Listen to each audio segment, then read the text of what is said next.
사람들은 보통 나이가 들면 노후를 걱정하기 시작한다고 말합니다. 하지만 실제로는 그렇지 않습니다. 노후에 대한 불안은 이미 오래전부터 아주 조용하게 시작됩니다.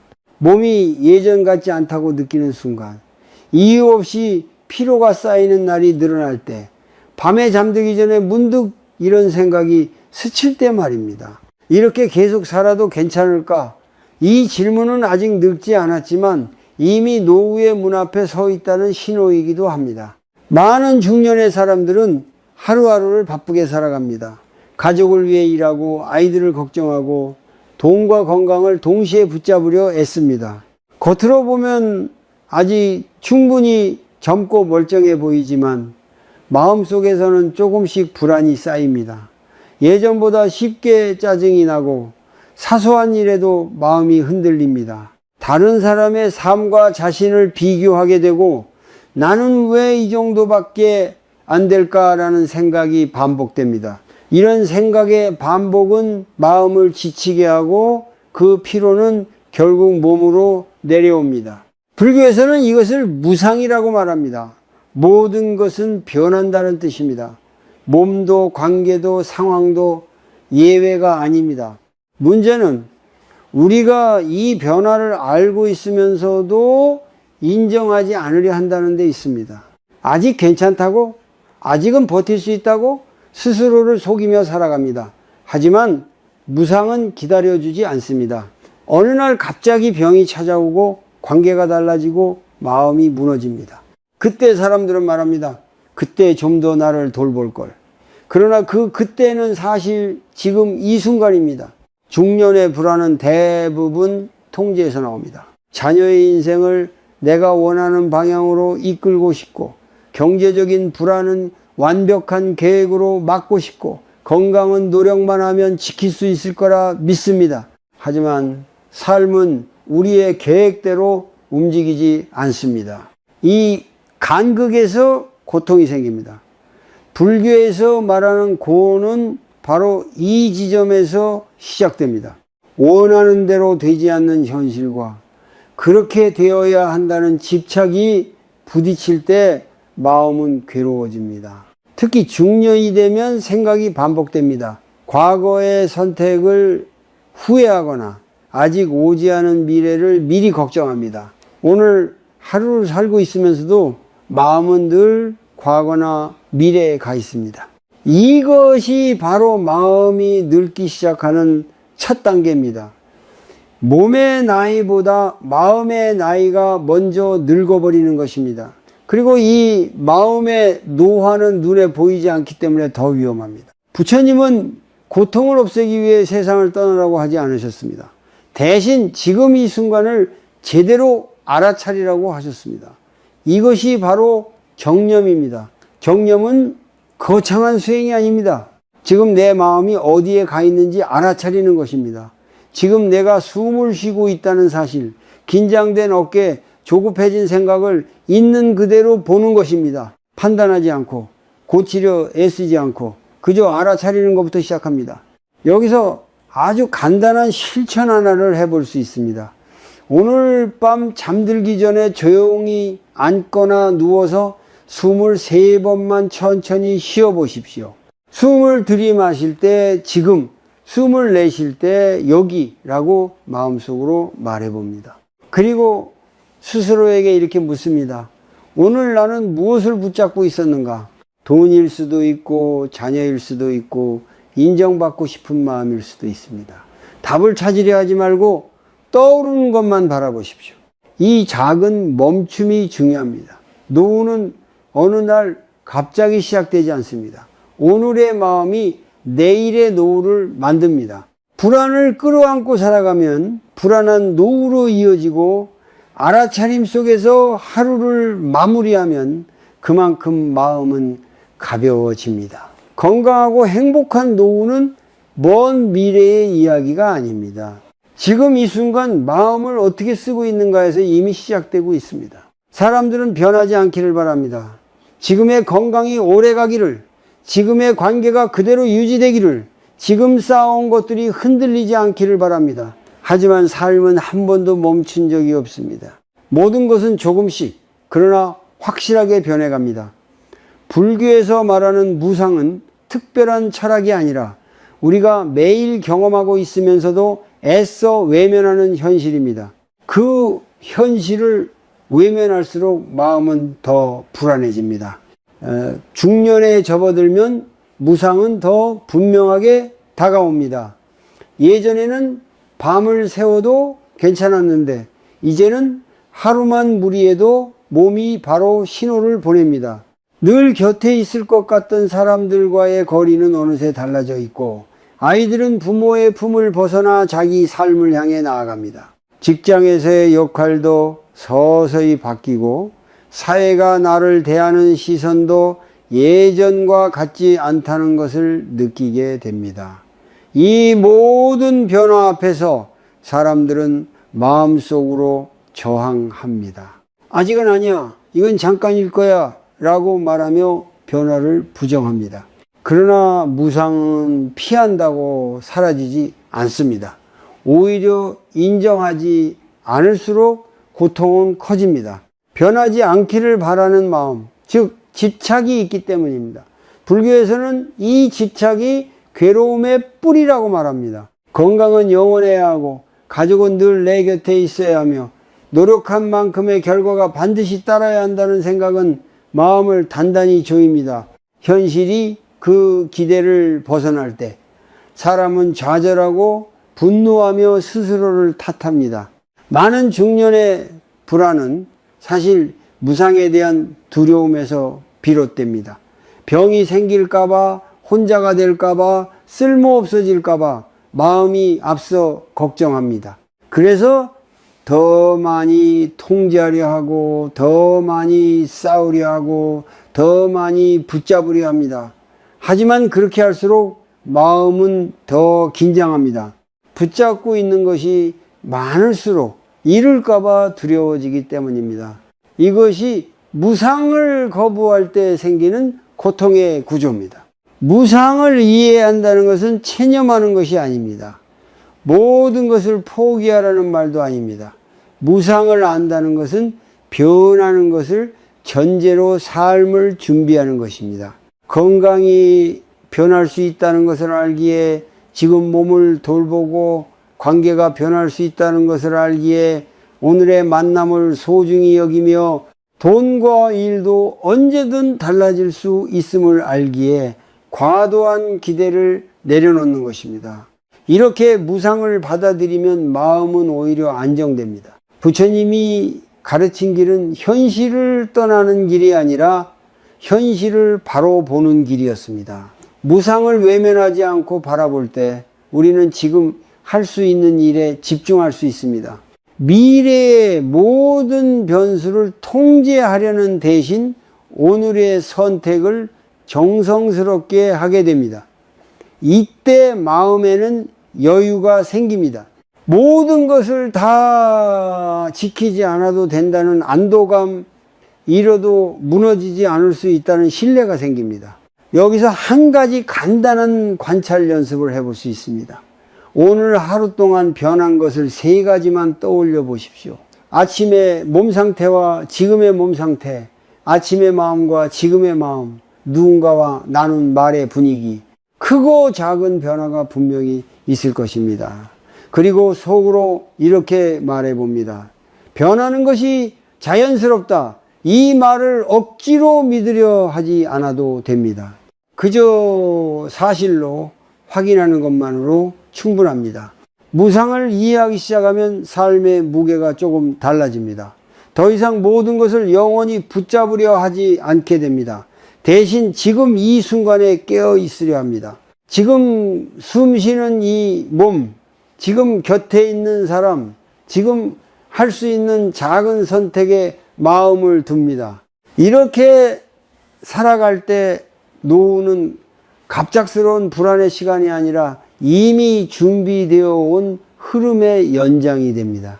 무상은 우리를 괴롭히기 위해 있는 것이 아니라 지금을 더 잘 살도록 깨워주는 신호입니다. 많은 중년의 사람들이 이렇게 말합니다. 특별히 큰 불행이 있는 것도 아닌데 마음이 늘 무겁다고 말입니다. 겉으로 보면 가정도 있고 일도 있고 하루는 어떻게든 흘러갑니다. 하지만 혼자 있을 때 특히 밤이 되면 마음이 쉬지 않습니다. 이미 지나간 일을 다시 떠올리고 아직 오지 않은 일을 미리 걱정합니다. 이 반복되는 생각 속에서 마음은 점점 지쳐갑니다. 불교에서 말하는 고는 바로 이 지점에서 시작됩니다. 고통은 꼭 극적인 사건에서만 생기지 않습니다. 오히려 아무 일도 일어나지 않는 평범한 날들 속에서 조용히 자라납니다. 그때 그렇게 하지 말았어야 했는데 앞으로 더 나빠지면 어쩌지, 다른 사람들은 나보다 잘 사는 것 같은데, 같은 생각들이 하루에도 수십 번씩 반복됩니다. 이런 생각은 문제를 해결해 주지 않으면서도 마음의 에너지를 계속 소모시킵니다. 이것이 바로 생각의 반복, 마음의 자동 반응입니다. 중년이 되면 비교의 대상도 달라집니다. 젊을 때는 능력과 성과를 비교했다면 이제는 자녀의 성취, 재산의 크기, 노후 준비 정도를 비교합니다. 비교는 순간적으로 나를 자극할 수는 있지만 오래 지속되면 반드시 열등감이나 불안으로 이어집니다.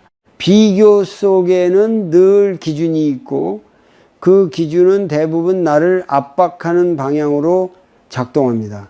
이때 마음은 자연스럽게 스스로를 비난하거나 세상을 원망하게 됩니다. 불교에서는 이러한 상태를 마음이 길을 잃은 상태라고 말합니다. 마음이 지금 여기에 있지 않고 과거와 미래 사이를 끝없이 오가기 때문입니다. 과거는 이미 끝났고 미래는 아직 오지 않았지만 마음은 그 두 곳에 머물며 고통을 만들어냅니다. 이때 사람은 현재를 살고 있으면서도 현재를 느끼지 못합니다. 밥을 먹으면서도 걱정하고 가족과 함께 있으면서도 마음은 딴 곳에 가 있습니다. 여기에는 통제하려는 욕구가 깊이 깔려 있습니다. 인생이 이렇게 흘러가서는 안 된다는 생각, 내가 좀 더 잘했어야 했다는 생각, 앞으로는 반드시 이렇게 되어야 한다는 기대가 마음을 붙잡습니다. 하지만 삶은 우리의 통제 밖에 있는 요소들로 가득합니다. 이 사실을 받아들이지 못할수록 마음은 더 강하게 저항하고 그 저항이 바로 고통이 됩니다. 부처님은 고통을 없애기 위해 생각을 없애라고 하지 않으셨습니다. 생각은 자연스러운 현상이기 때문입니다. 대신 생각과 동일시하지 말라고 가르치셨습니다. 생각이 떠오를 때 그것이 곧 나라고 믿지 않는 것입니다. 이건 하나의 생각이다라고 알아차리는 순간 생각은 힘을 잃기 시작합니다. 이것이 정념의 시작입니다. 여기서 간단하지만 중요한 연습을 하나 해볼 수 있습니다. 오늘 생각이 반복된 순간을 하나 떠올려 보십시오. 그 생각을 밀어내지 말고 속으로 이렇게 말해 봅니다. 지금 걱정하는 생각이 올라오고 있다. 이 한 문장만으로도 생각과 나 사이에 약간의 거리가 생깁니다. 그 거리가 바로 자유의 공간입니다. 생각이 사라지지 않아도 괜찮습니다. 다만 휘말리지 않는 연습을 하는 것입니다. 이 연습을 하다 보면 생각이 올라왔다가 내려가는 것을 보게 됩니다. 마치 파도가 일었다가 잦아들듯이 말입니다. 그때 우리는 중요한 사실을 하나 알게 됩니다. 생각은 내가 통제하지 않아도 스스로 변한다는 것, 그리고 모든 생각에 반응할 필요는 없다는 것입니다. 이 깨달음은 마음을 한결 가볍게 만듭니다. 고통 없는 삶은 생각이 없는 삶이 아닙니다. 고통이 줄어드는 삶은 생각에 끌려다니지 않는 삶입니다. 중년의 삶이 무거워지는 이유는 나이가 들어서가 아니라 생각을 다루는 법을 배우지 못했기 때문입니다. 지금 이 순간부터라도 마음을 관찰하는 연습을 시작한다면 노후는 생각보다 훨씬 덜 두렵고 더 조용하고 단단한 시간이 될 수 있습니다. 사람을 가장 지치게 만드는 것은 일이 많아서가 아니라 마음속에서 놓지 못하는 것들이 많기 때문입니다. 중년에 접어들수록 삶은 오히려 단순해져야 할 것 같지만 실제로는 반대로 더 복잡해집니다. 책임은 늘고 기대는 쌓이며 내려놓지 못한 것들은 마음속에서 무게가 됩니다. 불교에서는 이것을 집착이라고 부릅니다. 집착은 무언가를 소중히 여기는 마음과 닮아 있지만 방향이 다릅니다. 소중함은 돌봄으로 이어지고 집착은 두려움과 통제로 이어집니다. 중년의 집착은 몇 가지 모습으로 반복됩니다. 첫째는 돈에 대한 집착입니다. 노후가 불안하다는 이유로 끊임없이 계산하고 비교하고 부족함을 떠올립니다. 돈이 있어야 안심할 수 있다는 생각은 어느새 돈이 없으면 불안해도 되는 상태를 정상으로 만들어 버립니다. 그 결과 충분히 쌓아두었음에도 마음은 늘 부족하다고 느낍니다. 이는 실제 부족이 아니라 마음의 결핍입니다. 둘째는 역할에 대한 집착입니다. 가장 어머니, 아버지, 책임지는 사람이라는 역할을 너무 오래 붙잡고 살다 보면 그 역할이 약해질 때 자신이 무너지는 것처럼 느껴집니다. 회사에서의 위치가 달라지거나 자녀가 독립하거나 누군가 나를 필요로 하지 않는 순간에 깊은 공허가 찾아옵니다. 하지만 역할은 삶의 일부이지 나 자신 전체는 아닙니다. 역할에 집착할수록 변화는 위협이 됩니다. 셋째는 자녀에 대한 집착입니다. 사랑이라는 이름으로 포장되지만 그 안에는 두려움과 기대가 섞여 있습니다. 잘 되길 바라는 마음이 점점 통제가 되고 조언은 간섭이 되며 걱정은 부담이 됩니다. 자녀의 선택이 마음에 들지 않을 때 분노가 생기고 자녀의 실패가 곧 나의 실패처럼 느껴집니다. 이때 부모는 지칩니다. 자녀도 지칩니다. 관계는 멀어집니다. 이 모든 집착의 바탕에는 하나의 공통점이 있습니다. 바로 불확실함을 견디지 못하는 마음입니다.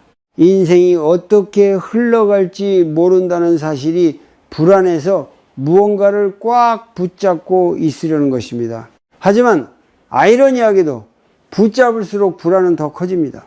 놓치지 않기 위해 더 긴장하고 더 통제하려 들기 때문입니다. 이것이 집착이 고통으로 변하는 과정입니다. 부처님은 집착을 버리라고 강요하지 않으셨습니다. 다만 집착이 어떤 결과를 낳는지 분명히 보라고 하셨습니다. 집착이 나와 타인을 동시에 괴롭히고 있다면 그때는 방향을 점검해야 합니다. 내려놓음은 패배가 아니라 지혜의 선택입니다. 내려놓는다는 것은 책임을 버리는 것이 아니라 불필요한 무게를 덜어내는 것입니다. 여기서 한 가지 스스로에게 던져볼 질문이 있습니다. 이것이 없으면 나는 무너질까? 돈, 역할, 자녀, 인정 중 하나를 떠올려 보십시오. 그것이 사라진다고 상상했을 때 마음이 극도로 흔들린다면 그만큼 강한 집착이 있다는 신호입니다. 이 질문은 자신을 비난하기 위한 것이 아닙니다. 마음의 상태를 정확히 보기 위한 도구입니다. 작은 실천 하나를 제안합니다. 오늘 하루 동안 누군가를 바로잡고 싶어지는 순간 말하기 전에 잠시 멈춰 보십시오. 그리고 속으로 이렇게 말해봅니다. 이 말은 사랑인가 두려움인가? 그 다음에 말해도 늦지 않습니다. 이 짧은 멈춤은 집착이 자동으로 흘러가는 것을 끊는 연습입니다. 집착을 알아차리기 시작하면 삶은 조금씩 부드러워집니다.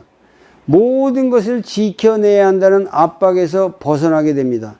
중년의 삶은 무엇을 더 쥐는 시간이 아니라 무엇을 덜 쥐어도 괜찮다는 것을 배우는 시간일지도 모릅니다. 그때 비로소 마음은 가벼워지고 노후는 두려움이 아니라 준비된 흐름으로 다가오기 시작합니다. 사람들은 내려놓는다는 말을 들으면 먼저 두려움을 느낍니다. 내려놓으면 모든 것이 무너질 것 같고 책임을 회피하는 것처럼 느껴지기 때문입니다. 특히 중년의 사람들에게 내려놓음은 패배처럼 들리기도 합니다. 하지만 불교에서 말하는 내려놓음은 포기가 아닙니다. 내려놓음은 더 이상 나를 괴롭히는 방식으로 붙잡지 않겠다는 선택입니다. 이것을 이해하지 못하면 삶은 점점 무거워집니다. 많은 사람들은 이미 충분히 노력해 왔습니다. 가족을 위해 참고, 관계를 위해 버티고, 미래를 위해 현재를 희생했습니다. 그런데도 마음은 편해지지 않습니다. 이유는 간단합니다. 붙잡는 방식이 바뀌지 않았기 때문입니다.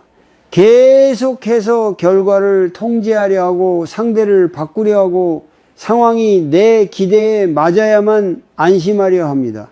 이 방식은 잠시 안정감을 줄 수는 있지만 오래가지 않습니다. 오히려 마음의 긴장을 더 키웁니다. 내려놓음의 핵심은 결과를 내려놓는 것입니다.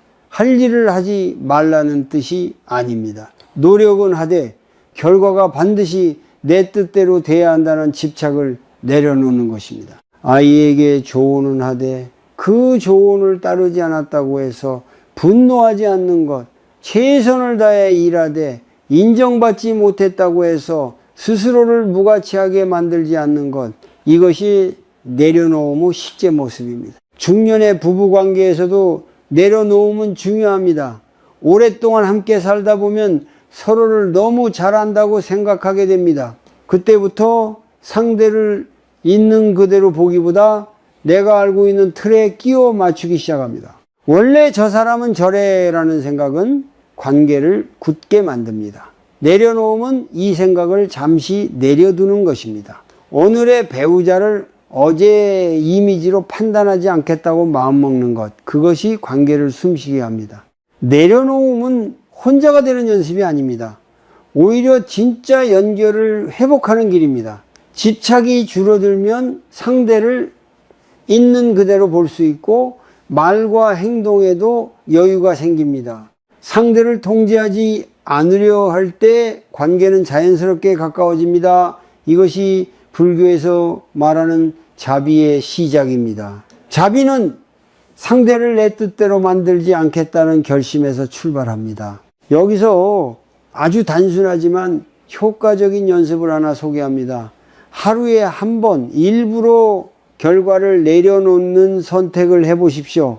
예를 들어 오늘 대화에서 상대의 반응을 끝까지 얻어내려 하지 않기, 오늘 한 일에 대해 스스로를 평가하지 않기, 오늘은 비교하지 않겠다고 마음먹기. 작아 보이지만 이런 선택이 반복되면 마음의 근육이 달라집니다. 내려놓음이 깊어질수록 사람은 현재에 머무를 수 있게 됩니다. 과거의 후회나 미래의 불안을 붙잡지 않게 되기 때문입니다. 지금 이 순간에 할 수 있는 것에 집중하고 할 수 없는 것은 잠시 내려둡니다. 이때 마음에는 조용한 안정감이 자리 잡습니다. 무언가를 더 가져서 생기는 안정이 아니라 더 이상 빼앗기지 않아도 되는 안정입니다. 중년 이후의 삶은 속도를 줄이는 시간입니다. 더 빨리 가는 것이 아니라 덜 흔들리며 가는 것이 중요해집니다. 내려놓으면 그 길에서 가장 중요한 기술입니다. 이 기술은 하루아침에 완성되지 않습니다. 그러나 오늘 한번 마음을 조금 느슨하게 풀어주는 것만으로도 충분한 시작이 됩니다. 그렇게 쌓인 작은 내려놓음이 결국 건강하고 평온한 노후를 만들어 갑니다. 사람들은 건강을 이야기할 때 흔히 몸만 떠올립니다. 어디가 아픈지, 수치는 어떤지, 병원 검사는 정상인지에 집중합니다. 하지만 중년 이후의 건강은 몸만의 문제가 아닙니다. 같은 생활을 해도 어떤 사람은 빠르게 지치고 어떤 사람은 비교적 안정적으로 유지됩니다. 그 차이는 마음과 생활의 리듬에 있습니다. 불교에서 몸과 마음을 함께 보라고 하는 이유도 여기에 있습니다. 중년이 되면은 몸은 분명히 신호를 보내기 시작합니다. 예전처럼 무리해도 회복되지 않고 잠을 조금만 설쳐도 하루가 힘들어집니다. 그런데 많은 사람들은 이 신호를 무시합니다. 아직 버틸 수 있다고 다들 이 정도는 겪는다고 넘겨버립니다. 문제는 이 무시가 반복될수록 몸과 마음이 함께 지친다는 점입니다. 건강은 어느 날 갑자기 무너지는 것이 아니라 작은 무시들이 쌓여서 무너집니다. 부처님은 절제된 삶이 건강의 바탕이라고 가르치셨습니다. 여기서 절제는 참아내는 고행이 아닙니다. 몸과 마음이 감당할 수 있는 선을 넘지 않는 지혜입니다. 중년의 건강을 지키는데 가장 중요한 것은 거창한 계획이 아니라 세 가지 기본적인 리듬을 회복하는 것입니다. 먹는 것, 움직이는 것, 쉬는 것입니다. 먼저 먹는 습관입니다. 중년이 되면 예전과 같은 양을 먹어도 몸은 다르게 반응합니다. 그런데도 습관처럼 먹고 스트레스를 음식으로 풀려고 합니다. 과식은 단순히 살이 찌는 문제가 아니라 몸을 늘 긴장 상태로 만듭니다. 불교에서는 배부르기 직전에 멈추는 것을 권합니다. 더 먹을 수 있지만 멈추는 선택은 몸에 대한 존중입니다. 이 존중이 쌓이면 소화도 기력도 서서히 달라집니다. 두 번째는 움직임입니다. 운동이라고 하면 많은 사람들이 부담부터 느낍니다. 하지만 중년의 몸에 필요한 것은 과한 운동이 아니라 꾸준한 움직임입니다. 오래 앉아있는 시간이 늘어날수록 몸은 굳고 마음도 함께 굳어집니다. 하루에 일정한 시간 걷는 것만으로도 몸의 순환은 달라집니다. 걸을 때 호흡에 마음을 두면 이것은 동시에 몸과 마음을 돌보는 수행이 됩니다. 세 번째는 쉬는 방식입니다. 많은 중년의 사람들은 쉬면서도 쉬지 못합니다. 몸은 소파에 있지만 마음은 계속 생각을 합니다. 일, 돈, 가족, 미래에 대한 걱정이 쉼을 방해합니다. 진짜 쉼은 아무것도 하지 않는 시간이 아니라 마음이 현재로 돌아오는 시간입니다. 잠들기 전 오늘 하루를 정리하려 애쓰기보다 그냥 숨이 오가는 것을 느껴보는 것만으로도 신경은 풀리기 시작합니다. 여기서 간단한 실천 하나를 제안합니다. 하루 중 가장 편한 시간에 3분만 투자해 보십시오. 의자에 앉아 등을 세우고 발바닥이 바닥에 닿는 감각을 느낍니다. 숨을 들이마시며 배가 부풀고 내쉬며 가라앉는 것을 느껴봅니다. 생각이 올라오면 밀어내지 말고 다시 숨으로 돌아옵니다. 이 짧은 시간은 몸과 마음이 다시 같은 방향을 보게 만드는 훈련입니다. 건강은 완벽해야 지켜지는 것이 아닙니다. 조금씩 조정하면서 유지되는 것입니다. 중년 이후의 삶에서는 이 조정 능력이 중요해집니다. 무리하지 않는 선택, 지금 멈추는 용기, 내일을 위해 오늘을 소진하지 않는 태도, 이것이 건강한 노후의 기초입니다. 몸을 돌보는 것은 결국 마음을 아끼는 일입니다. 몸의 신호를 존중하기 시작하면 마음도 자신을 존중받고 있다고 느낍니다. 그때부터 건강은 불안의 대상이 아니라 함께 살아가는 동반자가 됩니다. 이렇게 만들어진 리듬은 나이가 들어서도 쉽게 무너지지 않는 기반이 됩니다. 사람들이 노후를 떠올릴 때 가장 먼저 느끼는 감정은 불안입니다. 그 불안의 중심에는 거의 언제나 돈이 있습니다. 충분할까? 모자라지 않을까? 아프면 감당할 수 있을까? 하는 생각들이 마음을 놓아주지 않습니다. 중년이 되면 이 불안은 더 구체적으로 다가옵니다. 은퇴라는 단어가 현실이 되고 수입은 줄어들 수 있다는 생각이 들면서 마음은 자연스럽게 조급해집니다. 하지만 돈 자체가 우리를 괴롭히는 것은 아닙니다. 돈을 대하는 마음이 우리를 괴롭힙니다. 불교에서는 돈을 나쁘다고 말하지 않습니다. 다만 돈에 집착할 때 마음이 어떻게 변하는지를 분명히 봅니다. 돈이 있어야만 안심할 수 있다고 믿는 순간 안심은 끝없이 미뤄집니다. 아무리 모아도 충분하다는 느낌이 들지 않기 때문입니다. 이것이 중년 이후 돈에 대한 불안이 쉽게 사라지지 않는 이유입니다. 많은 사람들은 노후 자금의 액수를 기준으로 삼습니다. 얼마가 있어야 안전한지, 남들에 비해 나는 어떤지 끊임없이 비교합니다. 비교는 잠시 자극이 되지만은 곧 마음을 메마르게 합니다. 나보다 많은 사람을 보면 초조해지고 나보다 적은 사람을 보면 잠깐 안도합니다. 그러나 이 안도는 오래가지 않습니다. 비교의 기준은 계속 바뀌기 때문입니다. 결국 마음은 숫자에 끌려다니게 됩니다. 불교의 관점에서 중요한 것은 액수보다 구조입니다. 돈이 어떻게 들어오고 어떻게 나가며 위기 때 어떻게 버틸 수 있는가 하는 흐름입니다. 이 흐름이 정리되면 마음은 한결 안정됩니다. 매달의 기본 생활이 유지되는지, 갑작스러운 상황에 대비한 여유가 있는지, 그리고 나 자신을 완전히 소진시키지 않는 선에서 나누고 있는지, 이 세 가지가 돈과 마음의 균형을 만듭니다. 중년 이후의 돈은 욕망을 채우기 위한 도구가 아니라 불필요한 고통을 줄이기 위한 수단이 됩니다.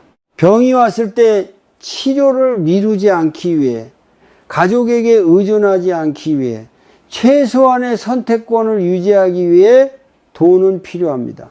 이 필요를 인정하는 것은 집착이 아닙니다. 오히려 현실을 바로 보는 태도입니다. 문제는 필요를 넘어 과도한 불안을 키울 때 생깁니다. 여기서 중요한 전환이 하나 있습니다. 돈을 쌓아야 안심하는 것이 아니라 안심하는 방식을 바꾸는 것입니다. 소비를 의식적으로 줄이고 무리한 기대를 내려놓고 지금의 생활을 점검하는 것만으로도 마음은 달라집니다.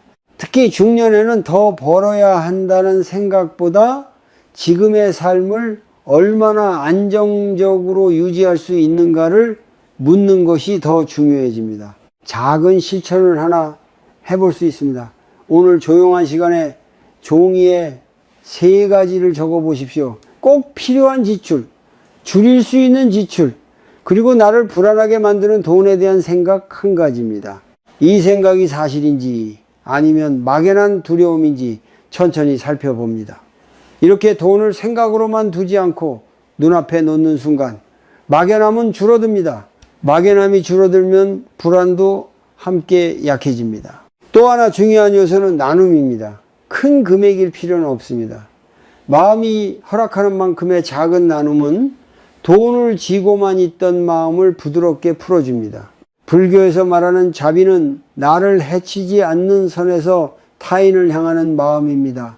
이 마음이 있을 때 돈은 두려움의 대상이 아니라 관계를 이어주는 매개가 됩니다. 노후를 준비하는 데 있어 돈은 분명 중요합니다. 그러나 돈만으로 노후의 평온이 완성되지는 않습니다. 돈을 어떻게 바라보고 어떤 위치에 두느냐에 따라 마음의 온도는 크게 달라집니다. 숫자에 매달리기보다 흐름을 정리하고 불안을 줄이는 선택을 하나씩 해나갈 때 돈은 더 이상 삶을 위협하는 존재가 아니라 조용히 곁을 지켜주는 기반이 됩니다. 나이가 들수록 가족이 가장 큰 위로가 될 것이라고 많은 사람들은 믿습니다. 하지만 현실에서는 그렇지 않은 경우도 많습니다. 자녀는 자라서 자기 삶을 살아가고 부부는 같은 공간에 있어도 마음의 거리가 느껴질 때가 있습니다. 이때 중년의 사람들은 혼란을 겪습니다. 이렇게 애써 살아왔는데 왜 마음은 더 외로워지는지 스스로에게 묻게 됩니다. 부모의 마음은 언제나 자녀를 향해 있습니다. 잘 먹고 있는지, 아프지는 않은지, 힘들지는 않은지 끊임없이 걱정합니다. 이 걱정은 사랑에서 시작되지만 방향을 잃으면 집착이 됩니다. 자녀의 선택이 마음에 들지 않을 때 불안해지고 자녀의 삶이 부모의 기대에서 벗어날 때 서운함이 쌓입니다. 그러다 보면은 어느 순간 사랑은 부담이 되고 걱정은 간섭이 됩니다. 불교에서는 고통의 많은 부분이 기대에서 비롯된다라고 말합니다. 기대는 상대가 내 마음대로 되어주기를 바라는 마음입니다. 부모가 자녀에게 기대를 많이 걸수록 자녀는 숨이 막히고 부모는 실망을 반복하게 됩니다. 자녀는 부모의 인생을 대신 살아줄 수 없고 부모 역시 자녀의 선택을 대신 감당할 수 없습니다. 이 사실을 받아들이지 못할 때 관계는 서로를 아프게 합니다. 중년 이후에 부모 역할은 바뀌어야 합니다. 앞에서 끌고 가는 사람이 아니라 한 걸음 뒤에서 지켜보는 사람이 되어야 합니다. 이것은 무관심이 아니라 존중입니다. 자녀를 하나의 독립된 인격으로 인정하는 태도입니다. 이 태도가 자리 잡을 때 부모의 마음도 한결 가벼워집니다. 더 이상 모든 결과를 책임지려 하지 않기 때문입니다. 부부관계 역시 마찬가지입니다. 오랜 시간 함께 살다 보면 상대에게서 변화가 보이지 않는 것처럼 느껴질 수 있습니다. 그러나 사람은 계속 변합니다. 다만 우리는 그 변화를 보려 하지 않을 뿐입니다. 상대가 내 기대대로 살아주지 않는다고 느낄 때 마음속에서는 원망이 자랍니다. 이 원망은 말로 표현되지 않아도 관계의 온도를 낮춥니다. 불교에서 말하는 자비는 상대를 바꾸려는 마음이 아니라 상대가 자기 길을 가도록 허락하는 마음입니다. 부부 사이에서도 이 자비가 필요합니다. 상대의 말과 행동을 고치려 하기보다 그 안에 담긴 두려움이나 피로를 이해하려는 태도가 관계를 살립니다. 이해는 동의와 다르지만은 관계를 지속시키는 힘이 됩니다. 여기서 한 가지 실천을 제안합니다. 오늘이나 내일 가족 중 한 사람과 대화를 나눌 때 조언을 하나 줄이기로 마음 먹어 보십시오. 대신 질문 하나만 해보는 것입니다. 요즘 가장 힘든 게 뭐야? 그리고 그 대답을 고치려 하지 말고 끝까지 들어보십시오. 해결해 주지 않아도 괜찮습니다. 들어주는 것만으로도 관계는 부드러워집니다. 또 하나 중요한 점은 가족이 내 외로움을 전부 채워주어야 한다는 생각을 내려놓는 것입니다. 이 생각은 가족에게 보이지 않는 짐을 얹습니다. 중년 이후에는 스스로의 삶을 돌보는 힘이 필요합니다. 취미, 휴식, 나만의 시간은 이기적인 것이 아니라 관계를 건강하게 만드는 조건입니다. 내가 나를 돌볼 수 있을 때 가족에게도 여유를 줄 수 있습니다. 가족 관계에서 내려놓음이 시작되면 사랑의 형태도 달라집니다. 붙잡는 사랑에서 응원하는 사랑으로, 통제하는 관심에서 믿어주는 관심으로 바뀝니다. 이 변화는 하루아침에 이루어지지 않지만 작은 선택들이 쌓이면서 방향은 분명해집니다. 이렇게 관계를 다시 정립해 나갈 때 노후의 외로움은 크게 줄어들고 가족은 다시 따뜻한 쉼터가 될 수 있습니다. 나이가 들수록 사람들은 종종 이렇게 말합니다. 이제는 사람 만나는 것이 피곤하다고, 혼자가 편하다고 말입니다. 실제로 중년 이후에는 인간관계의 양이 자연스럽게 줄어듭니다. 바쁜 일정과 이해관계 속에서 맺어진 관계들이 하나둘씩 멀어지고 남는 관계는 많지 않습니다. 문제는 관계가 줄어드는 것 자체가 아니라 그 과정에서 외로움이 깊어질 때입니다. 많은 사람들은 친구가 많아야 외롭지 않다고 생각합니다. 그러나 경험해보면 꼭 그렇지는 않습니다. 주변에 사람이 있어도 마음을 나눌 수 없으면 외로움은 사라지지 않습니다. 반대로 자주 만나지 않아도 편하게 마음을 내려놓을 수 있는 한 사람이 있다면 삶은 훨씬 안정됩니다. 중년 이후의 관계는 넓이보다 깊이가 중요해지는 이유입니다. 부부 관계가 있더라도 친구는 여전히 필요합니다. 배우자는 삶의 동반자이지만 모든 이야기를 나누기에는 부담이 될 수도 있습니다. 친구는 다른 역할을 합니다. 이해관계가 덜 얽혀 있고 판단 없이 이야기를 들어줄 수 있는 존재입니다. 하지만 이 시기의 친구 관계는 신중해야 합니다. 외로움을 피하기 위해 아무 관계나 붙잡으면 오히려 마음은 더 소모됩니다. 불교에서는 사람을 잘 가려 사귀는 것이 수행의 일부라고 말합니다. 누구와 시간을 보내느냐에 따라 마음의 방향이 달라지기 때문입니다. 나를 더 불안하게 만들고 비교하게 만들고 험담으로 끌어들이는 관계는 결국 나 자신을 소모시킵니다. 반대로 함께 있으면 마음이 차분해지고 삶을 돌아보게 만드는 관계는 많지 않아도 충분합니다. 중년의 친구 관계에서 흔히 나타나는 집착은 기대입니다. 이 정도 했으니 상대도 나에게 이만큼 해줘야 한다는 생각이 마음을 불편하게 만듭니다. 연락 빈도, 도움의 크기, 관심의 정도를 재기 시작하면 관계는 금세 무거워집니다. 친구는 계약이 아니라 선택입니다. 이 사실을 잊지 않을 때 관계는 숨을 쉽니다. 여기서 중요한 태도는 경계와 자비의 균형입니다. 상대의 사정을 이해하되 나를 해치는 관계까지 참고 견딜 필요는 없습니다. 불교의 자비는 자신을 희생하는 것이 아니라 모두에게 해가 되지 않는 방향을 선택하는 지혜입니다. 마음이 계속 불편한 관계에서 한 발 물러나는 것도 자비일 수 있습니다. 간단한 실천을 하나 제안합니다. 지금 떠올릴 수 있는 사람들 중에서 만나고 나면 마음이 어떻게 되는지를 기준으로 구분해 보십시오. 편안해지는 사람, 아무 느낌이 없는 사람, 더 피곤해지는 사람. 이 분류는 옳고 그름이 아니라 나의 상태를 알아차리기 위한 것입니다. 그리고 가능하다면 편안해지는 사람에게 연락을 하나 해보십시오. 길게 이야기하지 않아도 괜찮습니다. 중년 이후에는 새로운 친구를 사귀는 것이 쉽지 않습니다. 그렇다고 불가능한 것도 아닙니다.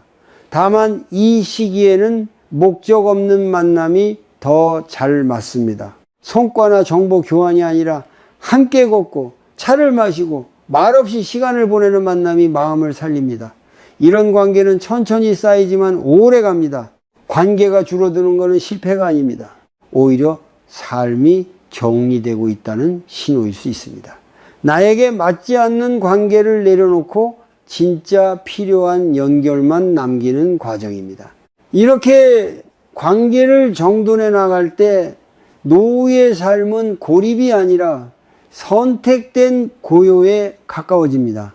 사람 속에서 지치는 삶이 아니라 사람과 함께 있어도 나를 잃지 않는 삶이 가능해집니다. 많은 사람들은 노후를 생각하면 막연한 그림을 떠올립니다. 건강해야 하고 외롭지 않아야 하고 불안이 없어야 한다고 말합니다. 하지만 그렇게 완성된 상태를 먼저 떠올릴수록 지금 무엇을 해야 할지는 더 흐려집니다. 불교에서는 삶을 멀리서 바꾸려 하지 말고 오늘의 마음을 바로 보라고 합니다. 노후를 바꾸는 가장 확실한 방법은 하루를 바꾸는 것입니다. 몸은 나이가 들수록 자연스럽게 약해집니다. 이것은 피할 수 없는 흐름입니다. 그러나 마음까지 함께 늙어야 하는 것은 아닙니다. 마음이 늙는다는 것은 변화 앞에서 굳어버리고 불안과 집착에만 반응하는 상태를 말합니다. 반대로 마음이 살아있다는 것은 상황이 달라져도 스스로를 돌보고 선택할 수 있는 여유가 남아있다는 뜻입니다. 이 여유는 거창한 깨달음에서 오지 않습니다. 반복되는 작은 실천에서 만들어집니다. 여기서 제안하고 싶은 것은 하루 10분의 연습입니다. 이 연습은 수행자가 되기 위한 것이 아니라 중년 이후의 삶을 조금 덜 흔들리며 살기 위한 최소한의 습관입니다. 첫 번째는 아침에 짧은 호흡입니다. 눈을 뜨고 바로 일어나기 전에 숨을 3번 천천히 느껴봅니다. 들이마시는 숨과 내쉬는 숨을 억지로 조절하지 말고 그냥 느끼기만 합니다. 이 짧은 순간은 하루를 반사적으로 시작하지 않게 해줍니다. 두 번째는 낮의 멈춤입니다. 하루 중 가장 바쁜 시간에 오히려 잠깐 멈추는 것이 중요합니다. 일이 잘 풀리지 않거나 감정이 올라올 때 바로 반응하지 말고 발바닥에 감각을 둡니다. 바닥에 닿아 있는 발의 무게, 의자에 닿아 있는 몸의 느낌을 알아차립니다. 마음은 늘 생각으로 도망가지만 몸의 감각은 지금 여기에 있습니다. 이 감각으로 돌아오는 연습이 정념입니다. 세 번째는 저녁에 돌아봄입니다. 잠자리에 들기 전 오늘 하루를 평가하려 하지 말고 관찰합니다. 잘한 것과 못한 것을 나누기보다 오늘 가장 마음이 흔들렸던 순간 하나만 떠올려 봅니다. 그리고 그때에 나를 비난하지 않고 이렇게 말해 봅니다. 그럴 수도 있었다. 이 한 문장은 스스로에게 보내는 자비의 연습입니다. 이 세 가지를 모두 완벽히 할 필요는 없습니다. 하루에 하나만 해도 충분합니다. 중요한 것은 계속하려는 태도입니다.